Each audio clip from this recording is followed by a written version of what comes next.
अस्सलामुअलैकुम, मैं आपका टीचर मोहम्मद मसूद और आज हम पावर पॉइंट का सेकंड लेक्चर लेकर आए हैं। बेटा, जैसे हम पहले प्रैक्टिस कर रहे थे इसी तरह प्रैक्टिस जो है वो जारी रखेंगे। आप लोग लाजमी जो है प्रैक्टिस साथ साथ करते रहिए। हम पावर पॉइंट को स्टार्ट करते हैं। अब आप लोगों को अंदाज़ा तो हो गया है, तो लिहाजा स्टार्ट पे क्लिक करेंगे और स्टार्ट पे क्लिक करने के बाद मैं लिख लेता हूँ यहाँ पर पावर पॉइंट को मैंने क्लिक किया और इसको ओपन कर लिया। ओपन करने के बाद हम जो आज टॉपिक पढ़ेंगे वो कौन सा टॉपिक है? आज हमने पढ़ना है inserting and editing text based content. मतलब आज हमने टेक्स्ट डाटा को इंसर्ट करना है, उसको कैसे एडिट किया जाता है, उसके अंदर किस तरह की फॉर्मेटिंग हम करेंगे कलर्स के लिहाज से, फ़ॉन्ट्स के लिहाज से वगैरह वगैरह। तो आइए स्टार्ट करते हैं। तो हमने यहाँ पर पावर पॉइंट प्रेजेंटेशन को ओपन कर लिया। हमारे पास यहाँ पर कोई भी डाटा ओपन कर लेते हैं, कंट्रोल एन फॉर न्यू, और न्यू के बाद हम यहाँ पर कोई भी डाटा लिख लेते हैं। बल्कि लास्ट टाइम हमने टेम्पलेट बनाया था, उसी टेम्पलेट को ओपन कर लेते हैं। तो टेम्पलेट को ओपन करने के लिए मेरे पास ये थी टाइटल प्रेजेंटेशन, कलर ब्लॉक वाली, इसको ओपन कर लेते हैं।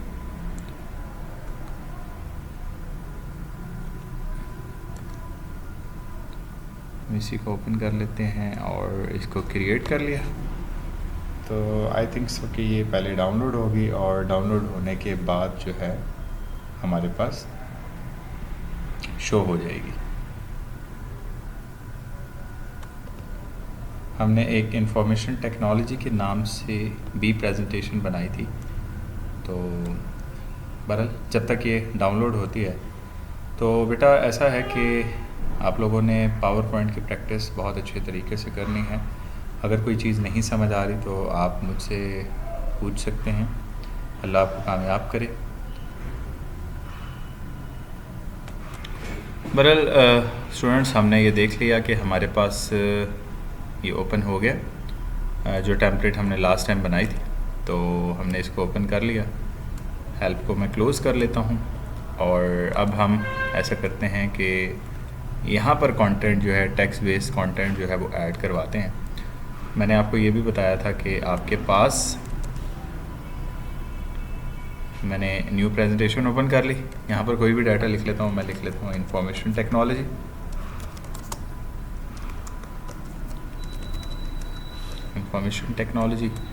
और यहाँ पर मैं लिख लेता हूँ AFC 4।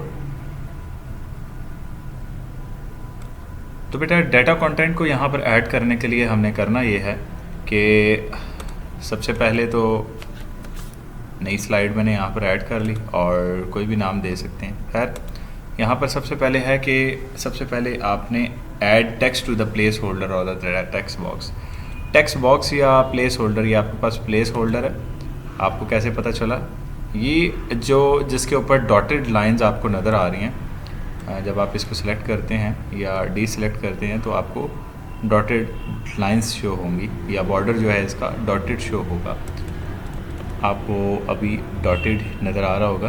तो ये बेसिकली आपके पास टेक्स्ट बॉक्स होता है या प्लेस होल्डर होता है। प्लेस होल्डर कब होता है और टेक्स्ट बॉक्स कब होता है? जब बेटा आप इसकी बाउंड्री को सिलेक्ट करते हैं तो इस वक्त ये आपके पास प्लेस होल्डर है, ठीक है, या ये आपके पास प्लेस होल्डर है। आप कुछ भी इसके अंदर जो है वो ऐड अप करवा सकते हैं। यहाँ पर हमारे पास जब हम क्लिक करेंगे ब्लिंकर शो होगा। तो हम यहाँ पर थीम्स लिख लेते हैं फॉर एग्ज़ाम्पल। तो ये हमारे पास टेक्स्ट बॉक्स हो गया। तो हम डाटा जो है इजीली क्लिक करके, क्योंकि डायरेक्टली स्लाइड के ऊपर आप डाटा नहीं लिख सकते, टेक्स्ट बॉक्स को भी यहाँ पर एंटर कर सकते हैं। मैं इसको सिलेक्ट करके डिलीट प्रेस करूँगा, ये डिलीट हो जाएगा मेरे पास। इंसर्ट पे यहाँ पर मेरे पास है टेक्स्ट बॉक्स, और टेक्स्ट बॉक्स की खासियत ये होती है कि जैसे जैसे आप डाटा लिखते जाते हैं टेक्स्ट बॉक्स का साइज़ भी उसी तरह लिहाज से बढ़ता जाता है। ठीक है, मैं यहाँ पर डाटा लिख रहा हूँ टेक्स्ट बॉक्स के अंदर और ये मैंने डाटा लिख लिया। तो जैसे जैसे मैं डाटा लिख रहा हूँ वैसे वैसे इस टेक्स्ट बॉक्स का साइज़ भी बढ़ता जा रहा। सेकंड जो है हमारे पास इसके बाद कि how to add text in a shape, किसी शेप के अंदर जो है टेक्स्ट को कैसे ऐड किया जाता है। तो नहायत आसान है। सबसे पहले तो हम शेप को इंसर्ट करना सीखते हैं। तो आपने इंसर्ट पे क्लिक करना है और ये आपके पास यहाँ से ये है इलस्ट्रेशन टैब के अंदर शेप्स। तो इस ग्रुप के अंदर से आप कोई भी शेप इंसर्ट कर सकते हैं। मिसाल के तौर पर मैं यहाँ से राउंडेड कॉर्नर्स वाली शेप इंसर्ट कर लेता हूँ। आप इस शेप का कलर चेंज कर सकते हैं। मज़ीद राउंडेड करना चाहें तो मज़ीद राउंडेड कर सकते हैं, ठीक है। शार्प एजेस करना चाहें तो इनके एजेस को शार्प कर सकते हैं। तो ये आपने इस पॉइंट को जो है क्लिक करके ड्रैग आउटवर्ड और ड्रैग इनवर्ड करवा सकते हैं। तो इस तरह ये हो जाएगा। मैं मिसाल के तौर पे इसको यहाँ सेट कर दूँ। तो शेप को मैं फिल कर सकता हूँ किसी भी स्पेसिफिक कलर से, येलो से कर सकता हूँ, ऑरेंज से, रेड से, ग्रीन से, ब्लू से। तो मैं फॉर एग्ज़ाम्पल रेड से कर लेता हूँ। राइट क्लिक करके मैं इसके अंदर एडिट टेक्स्ट करूँगा तो टेक्स्ट को एडिट किया जा सकता है। मेरी कोशिश है कि मैं वाइट कलर से लिखूँ इसको। तो मैं लिख लेता हूँ इंफॉर्मेशन टेक्नोलॉजी। तो ये मैंने लिख लिया और साइज़ भी बढ़ा दिया। Control shift and greater than इसकी शॉर्टकट की है। तो टेक्स्ट को मैं फिल करवा देता हूँ वाइट के साथ। तो कोई और कलर भी स्पेसिफिक आप दे सकते हैं, येलो भी दे सकते हैं, आप वाइट भी दे सकते हैं। White is better. तो इस तरह मैं इंफॉर्मेशन टेक्नोलॉजी किसी शेप के अंदर इंसर्ट कर सकता हूँ। शेप को अगर डिलीट करना चाहें तो सिलेक्ट करके डिलीट प्रेस करेंगे तो आपके पास शेप डिलीट हो जाएगी। वापस लाने के लिए कंट्रोल Z मतलब अंडू आप इस्तेमाल करेंगे तो वो भी इस्तेमाल कर सकते हैं। इसी तरह आप शेप को डिफरेंट रोटेशंस में सेट कर सकते हैं। शेप के ऊपर मतलब शेप के इफ़ेक्ट इंसर्ट कर सकते हैं। आप शेडो का शेप का शेडो अप्लाई कर सकते हैं। लाइक मैंने यूँ शेडो अप्लाई कर दिया। आप रिफ्लेक्शन अप्लाई कर सकते हैं। इस पर डाउनवर्ड रिफ्लेक्शन मैंने अप्लाई कर दी, ठीक हो गया। और इसके बाद आप इसको ग्लो करवा सकते हैं। किसी स्पेसिफिक कलर से ग्लो करवाना चाहते हैं, मैं फॉर एग्ज़ाम्पल येलो से करवा देता हूँ। तो अभी येलो कलर से ग्लो हो गया। और इसके बाद इस शेप को मज़ीद कोई इफ़ेक्ट देना चाहते हैं, इसके एजेस को सॉफ्ट करना चाहते हैं, वो आप कर सकते हैं। और इसके बाद अगर बेवल करना चाहें इसको तो वो कर सकते हैं आप। और 3D रोटेशंस भी दे सकते हैं। मैं मिसाल के तौर पे इसको ऐसे लिख लेता हूँ। आई थिंक एक 3D लुक जो है वो बहुत अच्छी रिप्रेजेंटेशन होती है, प्रेजेंटेशन के अंदर जो है बहुत एक अच्छा इफ़ेक्ट प्रोड्यूस करती है। तो अब ये मेरे पास कुछ 3D लुक दे रही है, ठीक है, जो मैंने शेप यहाँ पर इंसर्ट किया। तो शेप को इंसर्ट करने के बाद नेक्स्ट जो टॉपिक है वो है बुलेट एंड नंबर्स। अगर तो आपके पास मिसाल के तौर पे मैंने टेक्स्ट बॉक्स के अंदर डाटा को लिखा, ये आपके पास मौजूद है। अगर आप इस पर बुलेट अप्लाई करना चाहें तो सिलेक्ट कर सकते हैं। और ये आपके पास न्यूमेरिक मतलब ये सिंबॉलिक बुलेट्स हैं जिसमें सिंबल्स मौजूद हैं, और ये न्यूमेरिक बुलेट्स हैं। अल्फ़ाबेटिक्स भी हैं इसमें, न्यूमेरिक बुलेट या अल्फ़ाबेटिक मतलब सीरीज़ ऑफ बुलेट्स जो हैं आप यहाँ पर जनरेट करवा सकते हैं। रोमन भी है, लोअर अल्फ़ाबेट्स भी हैं, अपर अल्फ़ाबेट्स हैं, ठीक है, विद ब्रैकेट या पैरेंथेसिस हैं। 1 2 3 आपको मिल जाएगी। रोमन मिल जाएगी, रोमन अपर, रोमन लेयर, लोअर। तो ये आपको इजीली यहाँ से मिल जाएगा। तो ये बुलेट जो है वो आप बड़ा इजीली जो है वो यहाँ पर अप्लाई कर सकते हैं। तो बुलेट यहाँ पर मैंने ऐड करवा दी। तो बुलेट या नंबर्स यहाँ पर इजीली आप कर सकते हैं। उसके बाद है इंडेंट्स।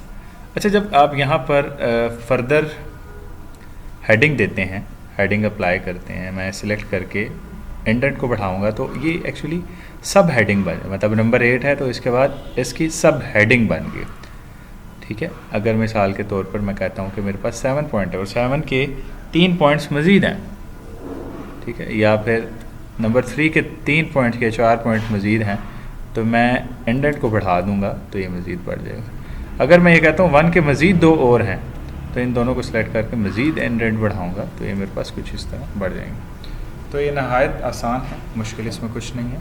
तो इंडेंट को डिक्रीज़ करेंगे तो वापस सबसे मेन हेडिंग पे आ जाता है कुछ इस तरह। और आप इसको भी रिवील करना चाहें वापस बैक एंड पे तो वापस इसी तरह आ सकता है। और इन दोनों को भी मैं कर लेता हूँ। तो इंडेंट डिक्रीज़ करने से वापस अपनी जो ओरिजिनल पोजीशन थी वहाँ पर ये आ चुका है। तो उम्मीद करता हूँ आपको समझ आ रही होगी। और फिर इसके बाद इंडेंट को बढ़ाने के बाद नेक्स्ट जो है कलर्स। हाँ जी, आप कलर अप्लाई कर सकते हैं। अब ये किस चीज़ के कलर्स हैं, आप डेफिनेटली आप स्लाइड्स के कलर्स को अप्लाई कर सकते हैं, आप फ़ॉन्ट का कलर चेंज कर सकते हैं। ठीक है, यहाँ पर हमारे पास बुक में जो मेंशंस हैं कलर बुलेट एंड नंबर्स के बाद जिन कलर्स की बात कर, changing the appearance of bullet and number, ठीक है, ये हो गया। और फिर इंडेंट्स हो गया। और हाँ जी, टेक्स्ट के colour, how to changing the colour of a text on a slide, आप कैसे जो है कलर चेंज कर सकते हैं स्लाइड के अंदर। तो स्लाइड के अंदर कलर चेंज करने के टेक्स्ट का आसान तरीक़ाकार सेलेक्ट करें और ये फ़ॉन्ट ग्रुप में से आप इजीली कलर को चेंज कर सकते हैं। लाइक मैं यहाँ से ग्रीन कर देता हूँ तो मेरे पास ये कलर चेंज हो गया। लाइक मैं थीम्स का कलर रेड कर देता हूँ, Ctrl+V, ये मेरे पास रेड कलर हो गया। इसके बाद नेक्स्ट है हमारे पास कलर्स की चेंजिंग के बाद कि कैसे आप कर सकते हैं सुपरस्क्रिप्ट, सबस्क्रिप्ट एंड कैपिटलाइजेशन।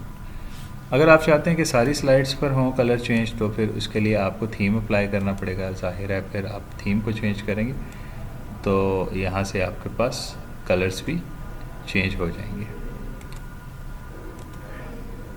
तो डिज़ाइन टैब में यहाँ से आप सारी स्लाइड्स के कलर चेंज करना चाहें तो यहाँ से आपके पास डिफरेंट कलर्स मौजूद हैं जिनको आप सिलेक्ट करके कलर्स को इस्तेमाल कर सकते हैं। लाइक आप ग्रे स्केल कर दें तो आपके पास ओवरऑल सारी स्लाइड के कलर्स चेंज हो जाएंगे।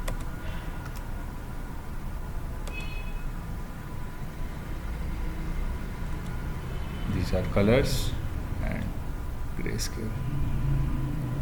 तो आपके पास कलर्स जो हैं वो चेंज हो जाएंगे। खैर क्योंकि ये प्री डिफाइंड नहीं है या हमने बाद में दोबारा कलर चेंज किए, इस वजह से अब यहाँ पर मैं आपको ज़रा अप्लाई करके दिखा देता हूँ कि डिज़ाइन टैब में अगर आप कलर्स को चेंज करना चाहें तो ये आपके पास कलर्स हैं और डिफरेंट कलर्स जो हैं डिफरेंट अपीयरेंसेस आपके पास शो करेंगे। Like blue, then green, then just green, ठीक है, येलो कलर, येलो ऑरेंज, इसी तरह रेड आ गया, ठीक है, रेड ऑरेंज। तो आप देखें कि ये ओवरऑल अपीयरेंसेस को चेंज कर रहा है, कलर ओवरऑल को चेंज कर रहा है। ये देखिए blue, blue green, yellow, orange, red, wallet, median, paper, marquee, ये देखें ये इसी तरह कलर्स को चेंज कर रहा है। खैर इसके बाद हमारे पास नेक्स्ट जो है हमारे पास कलर्स के बाद सुपरस्क्रिप्ट, सबस्क्रिप्ट और कैपिटलाइजेशन है। मिसाल के तौर पर आपने यहाँ पर कोई टेक्स्ट लिखा है विच इज़ H2O, तो आपने ये डाटा लिखा है, आप ये चाह रहे हैं कि ये जो H2O लिखा है इसको सबस्क्रिप्ट में होना चाहिए। सबस्क्रिप्ट का मतलब होता है कि कोई भी जो आपका कंटेंट है वो उसका ऑफसेट जो है वो नीचे की तरफ हो, ठीक है। तो मैं इसको लेकर जाता हूँ सबस्क्रिप्ट की तरफ। आपने होम टैब में फ़ॉन्ट ग्रुप पे क्लिक कर लेना है, यहाँ पर आप क्लिक करेंगे और यहाँ ये लिखा हुआ है सबस्क्रिप्ट। सबस्क्रिप्ट का बाय डिफ़ॉल्ट ऑफसेट जो होता है वो -25 होता है, जबकि ये इसकी रेंज आप ये देखें, inter a value from -100 to 100, मतलब माइनस वाली साइड पर जाएंगे तो आपका सबस्क्रिप्ट बनेगा और प्लस वाली साइड पर जाएंगे तो आपके पास सुपरस्क्रिप्ट बनेगा। लाइक यहाँ से देखें, अगर मैं वैल्यू को बढ़ा रहा हूँ तो ये सुपरस्क्रिप्ट सिलेक्ट हो गया। अगर मैं यहाँ से नीचे की तरफ जाऊँगा तो सबस्क्रिप्ट सिलेक्ट हो गया है। तो मैं 30 कर लेता हूँ और ओके किया तो ये अब मेरे पास ये देखें ये सबस्क्रिप्ट आ गया। सुपरस्क्रिप्ट के लिए दोबारा क्लिक करें सॉरी ये थोड़ा सा मैंने गलत कर लिया, ये सुपरस्क्रिप्ट नहीं है, सबस्क्रिप्ट में हमारे पास H2 कुछ इस तरह आएगा, और ये जो है ये बेसिकली मेरे पास सुपर ए स्केयर प्लस बी स्केयर ये सुपरस्क्रिप्ट में आएगा कुछ इस तरह। तो इस तरह सुपरस्क्रिप्ट और सबस्क्रिप्ट में डाटा को आप इजीली लिख सकते हैं। तो नेक्स्ट जो है हमारे पास AFC कोड मैंने फॉर एग्जांपल लिख लिया, और मैं चाहता हूँ कि ये मैं सबको कैपिटलाइजेशन में लिखना चाहता हूँ, तो यहाँ से मैं सेंटेंस केस पे लिख सकता हूँ, मैं लोअर केस में लिख सकता हूँ, मैं अपर केस में ओवरऑल सारा लिख सकता हूँ, और अगर मेरे पास सेंटेंस केस में लिखा हुआ है तो मैं इसको टॉगल केस में लिखूँगा तो वो कुछ और हो जाएगा। कैपिटलाइज ईच वर्ड के बाद टॉगल केस करूँगा तो जो कैपिटल लिखे हैं वो स्मॉल, और जो स्मॉल अल्फ़ाबेट लिखे हैं वो कैपिटल हो जाएंगे। नंबर्स को तो डेफिनेटली यू नो बेटर कि आप किसी स्पेसिफिक केस में तो लिख नहीं सकते। तो ये आपके पास सुपरस्क्रिप्ट, सबस्क्रिप्ट और कैपिटलाइजेशन हो चुका है। इसके बाद नेक्स्ट जो है वो हमारे पास है how to changing the direction of text. आप टेक्स्ट की डायरेक्शन को कैसे चेंज कर सकते हैं। तो टेक्स्ट की डायरेक्शन चेंज करना भी नहायत आसान है, कोई मुश्किल नहीं है इसमें। टेक्स्ट की डायरेक्शन को चेंज करने के लिए एक तो तरीकाकार ये है कि आप कुछ इस तरह डायरेक्शन को चेंज कर लें, ठीक है, लेकिन ये टेक्स्ट की डायरेक्शन को चेंज नहीं कर रहे, बल्कि आप ये प्लेस होल्डर को रोटेट करवा रहे हैं। तो अगर आप टेक्स्ट की डायरेक्शन को चेंज करना चाहते हैं तो ये लिखा है टेक्स्ट की डायरेक्शन को चेंज, तो 90 डिग्री पे कुछ ऐसा लिखा जाएगा, 270 डिग्री पे कुछ ऐसा लिखा जाएगा, स्टैक पे कुछ ऐसा लिखा जाएगा।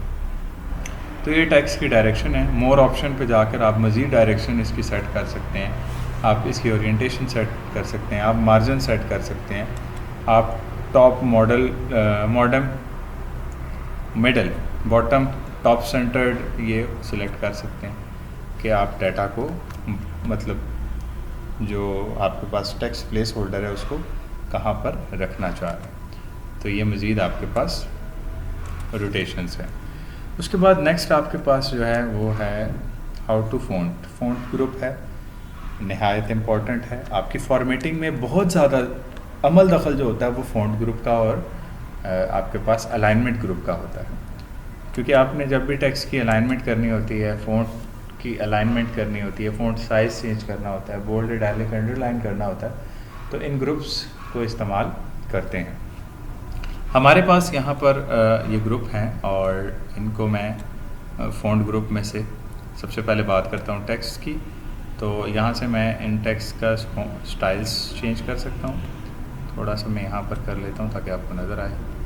तो सिलेक्ट किया, सिलेक्ट करने के बाद यहाँ से मैं फ़ॉन्ट स्टाइल को चेंज कर सकता हूँ। देखिए मेरे पास डिफरेंट फ़ॉन्ट स्टाइल्स नज़र आ रहे हैं आपको, आप इस्तेमाल कर सकते हैं इनको। लाइक मैं इसको इस्तेमाल कर लेता हूँ। अगर स्पेसिफिक साइज़ का पता है जैसे 45 है तो आप एग्जैक्टली यहाँ पर लिखें, वरना ग्रेजुअली इंक्रीज़ और डिक्रीज़ करने के लिए यह बटन आपके पास मौजूद है। ये आपके पास क्लियर फॉर्मेटिंग के लिए, फॉर्मेट आपके क्लियर हो जाते हैं, Ctrl+G करके वापस जो फॉर्मेटिंग अप्लाई की थी उसमें ले आते हैं। फिर Ctrl+B या बोल्ड, Ctrl+I इटैलिक के लिए और अंडरलाइन के लिए Ctrl+U। इसके अंदर एडिशन ऑप्शन है शेडो का, तो शेडो भी अप्लाई कर सकते हैं आप। इसके बाद है स्ट्राइक थ्रू, ठीक है, और फिर है आपके पास एक एक्स्ट्रा ऑप्शन, इसमें आप टेक्स्ट को बहुत ज़्यादा टाइट कर सकते हैं, very tight, then normal tight, फिर नॉर्मल, फिर लूज़, वेरी लूज़, और मज़ीद अगर स्पेसिंग देना चाहें तो आप यहाँ से दे सकते हैं। नॉर्मल करना चाहें, एक्सपेंड करना चाहें, कंडेंस्ड करना चाहें। मैं एक्सपेंड कहता हूँ, करना चाहता हूँ, और मैं कोई 3 पॉइंट तक करवाना चाहता हूँ। तो ये देखें मेरे पास काफ़ी एक्सपेंड हो गया, ठीक है। तो कंडेंस्ड में साथ आपस में जुड़ जाएंगे, टेक्स्ट बहुत टाइटली कंडेंस्ड हो जाएंगे। उसके बाद ये आपको अभी बताया है कि आप टेक्स्ट को लोअर अपर केस में केस को चेंज करने के लिए इस्तेमाल करते हैं। फिर ये आपके पास कलर चेंज करने के लिए आप इस्तेमाल करते हैं। डिफरेंट कलर जब आप अप्लाई करना चाहते हैं तो इसमें आप डिफरेंट कलर्स अप्लाई कर सकते हैं, ठीक हो गया। अच्छा, इसके बाद नेक्स्ट जो है आपके पास, इसके बाद पैराग्राफ की सेटिंग है। तो पैराग्राफ में ये आपको बेहतर पता है, हमने बुलेट अप्लाई की है और ये इंडेंट अप्लाई की है। ये लाइन की स्पेसिंग है, इससे हम लाइन के स्पेस को बढ़ा सकते हैं और कम कर सकते हैं। टेक्स्ट की डायरेक्शन थी हमारे पास। टेक्स्ट को अलाइन कैसे किया जाता है, मतलब टॉप पे करना चाहें, मिड पे, बॉटम पे। मैं थोड़ी सी लाइन स्पेस कम करता हूँ, आपको बेहतर पता चल जाएगा। तो ये टेक्स्ट अलाइनमेंट है। टॉप पे करना चाहें तो ऊपर, मिड पे, बॉटम पे आ जाएगा।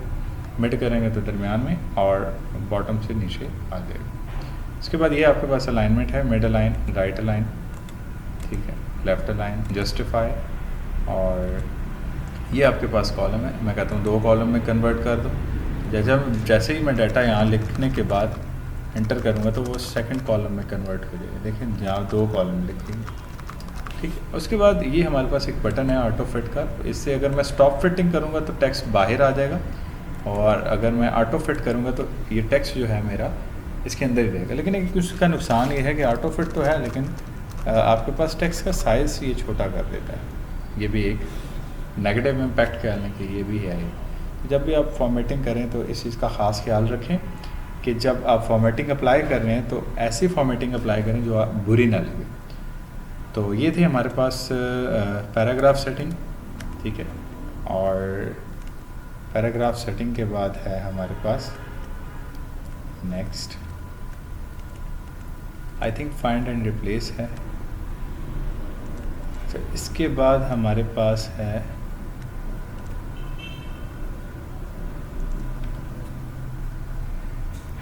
ऑटो फिटिंग का, मैंने आपको बता दिया। फाइंड एंड रिप्लेस ही है इसके बाद नेक्स्ट। और फाइंड एंड रिप्लेस मैं बताता हूँ फाइंड एंड रिप्लेस क्या है। और उसके बाद office backstage view, then printing, और प्रिंटिंग के बाद कुछ प्रिंट एग्जांपल हैं, और प्रिंटिंग के बाद आई थिंक ये चैप्टर जो है वो कंप्लीट हो जाएगा। तो आपका चैप्टर नियर्स टू कंप्लीशन है। तो हम देखते हैं कि फाइंड एंड रिप्लेसिंग कैसे करवाते हैं। फ़र्ज़ करें मेरे पास यहाँ पर ये टेक्स्ट बॉक्स के अंदर इंफॉर्मेशन टेक्नोलॉजी लिखा है। मैं ये चाहता हूँ कि इंफॉर्मेशन टेक्नोलॉजी के बजाय यहाँ पर लिखा आ जाए। मैं एक दो और यहाँ पर Ctrl+C और Ctrl+V, मैंने एक और यहाँ पर ऐड करवा लिया। इसको मैं ऐसा करता हूँ, टेक्स्ट का साइज़ कम कर लेता हूँ,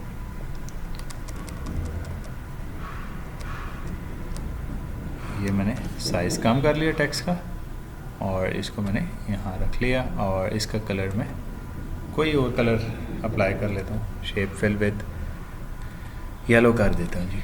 अच्छा, अब मैं चाहता हूँ कि इंफॉर्मेशन टेक्नोलॉजी नहीं इलेक्ट्रिकल टेक्नोलॉजी लिखा जाए। तो Ctrl+H जो है फाइंड एंड रिप्लेस के लिए है। अदरवाइज़ आपने ये फाइंड लिखा है और ये रिप्लेस पे क्लिक करेंगे तो यहाँ से ऊपर से फाइंड कर सकते हैं। सिर्फ फाइंड करना है तो फाइंड पे क्लिक कर लें, अदरवाइज़ इसके नीचे जो आपको ऑप्शन नज़र आ रहा है रिप्लेस का, तो वहाँ पे क्लिक कर सकते हैं। फाइंड क्या करना चाहते हैं? मैं फाइंड करना चाहता हूँ इन्फॉर्मेशन।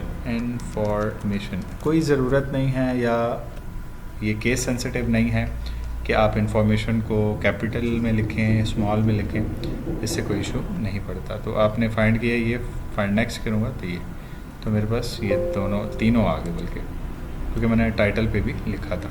खैर, इसको मैं कहता हूँ मैं रिप्लेस करवाना चाहता हूँ इन्फॉर्मेशन टेक्नोलॉजी नहीं बल्कि इलेक्ट्रिकल टेक्नोलॉजी, ELECTRICAL,